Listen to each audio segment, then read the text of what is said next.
my black skin doesn't confer automatic membership.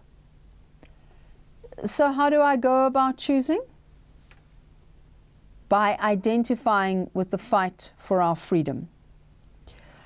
Now, I think that Mr. M and Tommy are using this phrase slightly differently. When he says, am I one of them, and then asks about choosing, he thinks that the black skin means that the people are all black people, and that by being black, you're one of the people. And Tommy's saying, you have to choose. You have to identify with the activists who are opposing apartheid and white rule. You have to choose to be a part of that activism. There's a fight, and you've got to choose whether you want to be part of it or whether you separate yourself from it. So I think the confrontation sums up the two sides. So this is Tommy. Black people must fight.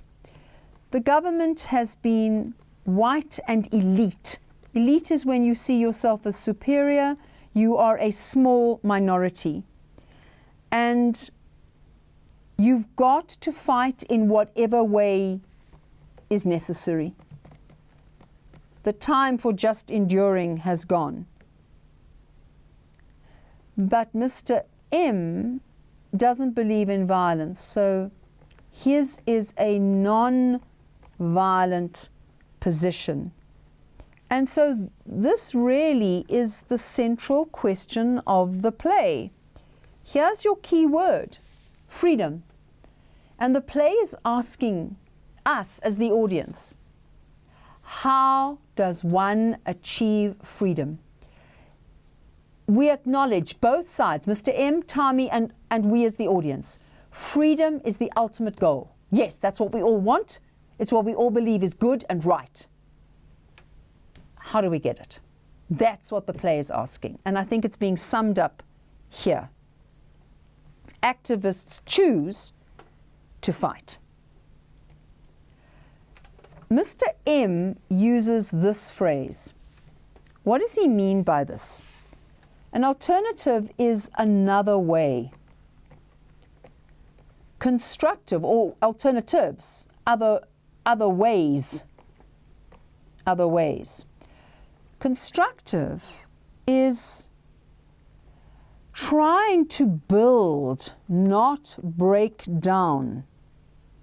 So he says, what you are arguing is for lawlessness, for violent revolution. And he simply doesn't approve of that. And he says, do I make myself clear? And here is the apparently obedient, I think very quiet. If I were Tommy, I would say it very quietly. And look at this. This is the authority figure again. I am the teacher. I am making myself clear. Your view is wrong. My view is right. You must accept my view. And Tommy says, yes, teacher. And off Mr. M goes. Tommy explains to Isabel that the old-fashioned view, and remember, old-fashioned equals Mr. M, is to call our struggle vandalism and lawless behavior. It's the sort of talk that expects us to do nothing and wait quietly for white South Africa to wake up, for white people to realize that what they're doing is unjust, unforgivable, savage, brutal, unacceptable, inhumane. If we listen to it, it is this voice, the old-fashioned view. Our grandchildren still won't know what it means to be free. When Isabel tries to encourage Tommy to speak to Mr. M And she tries to explain Mr. M's position to Tommy. He loses his temper and she packs up. And her last words are about their friendship. If they can't be honest and open with each other, then they must accept that they do not have a friendship at all.